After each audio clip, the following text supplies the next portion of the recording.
Hi, எல்லாருக்கும் வணக்கம். வாங்க சேமியா உப்புமா எப்படி பண்ணுறதுன்னு சொல்லி கொடுக்குறேன். பாருங்க, 2 வெங்காயம் எடுத்திருக்கேன். 2 வெங்காயம், 5 பச்சை மிளகா, 2 தக்காளி, கொஞ்சம் கொத்தமல்லி எடுத்துக்கலாம். இதெல்லாம் கட் பண்ணி எடுத்துக்கலாம். வாங்க செய்யலாம். இந்தமாரி பீஸ் பீஸாக கட் பண்ணிக்கணும். வெங்காயம் எந்த சைஸ் வேணுமோ அந்த சைஸ் கட் பண்ணிக்கலாம். தக்காளியை கட் பண்ணிக்கலாம். பச்சை மிளகாய் இந்த மாதிரி கட் பண்ணுங்கள். எல்லாம் கட் பண்ணி ரெடியாச்சு. இப்போ வாங்க தாளிக்கலாம். ஸ்டவ் ஆன் பண்ணிட்டேன். கடாய் வச்சுருக்கேன். தேவையானாலும் எண்ணெய் ஊற்றிக்கலாம். நான் 3 ஸ்பூன் எண்ணெய் போட்டிருக்கேன். நீங்களும் அவ்வளோவே எடுங்க. ஜாஸ்தி வேணும்னா இன்னும் 2 கூட சேர்த்துக்குங்க. எண்ணெய் சூடானதுமே கடுகு போட்டு தாளிக்கலாம். கடுகு போட்டுட்டு கடுவெல்லாம் பொரிஞ்சு வரணும்.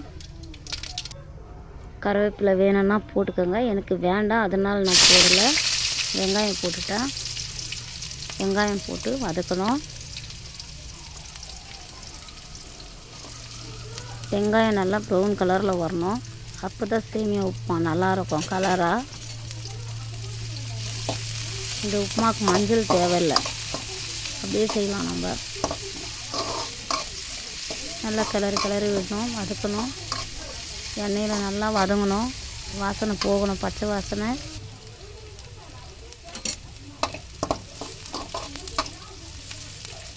நல்லா வதக்கணும்.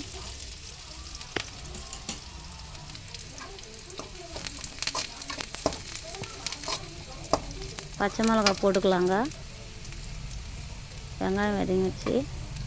பச்சை மிளகாய் சேர்த்துக்கின்னு வதக்கிட்டு அதில் கூடவே தக்காளி போட்டுக்கலாம். தக்காளி போட்டு தக்காளி வதங்கினோடனே அதில் கொஞ்சம் உப்பு சேர்த்துக்கலாம். உப்பு போட்டால் சீக்கிரமாக வதங்கும் தக்காளி.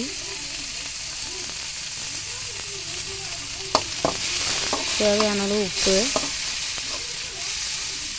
உங்களுக்கு எவ்வளோ தேவையோ அவ்வளோ போட்டுக்கோங்க.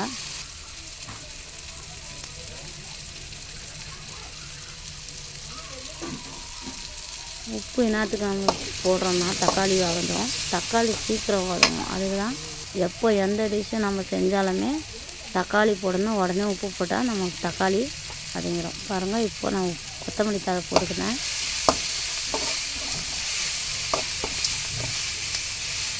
அதெல்லாம் வதங்கினதுமே தண்ணி வந்து 2 கிளாஸ் வைக்கணும். தண்ணி இதுக்கு ஒரு பாக்கெட்டுக்கு 200 கிராம் அளவுக்கு பிடிக்கும் அந்த கிளாஸில் தண்ணி. அவ்வளோ தண்ணி 2 தடவை போட்டுக்கினா போதும். அந்த டம்ளரில்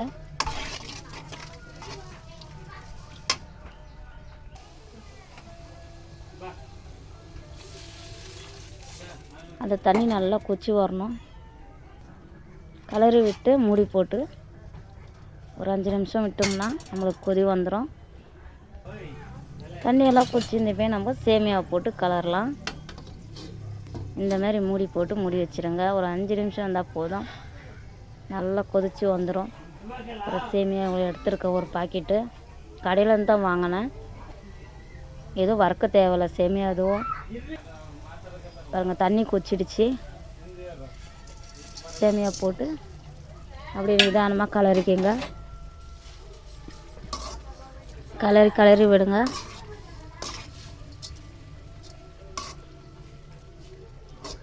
நல்லா கலரிக்கணும். இந்த மாதிரி கலரிக்கணும். ஸ்லோ பண்ணிக்கணும் ஸ்டவ்வு, அப்போ தான் அடி பிடிக்காது.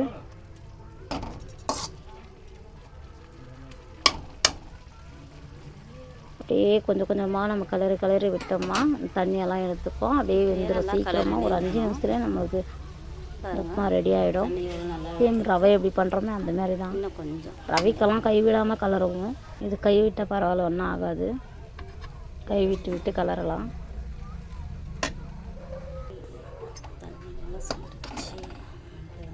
பாருங்கள், தண்ணியெல்லாம் இழுத்துடுச்சு,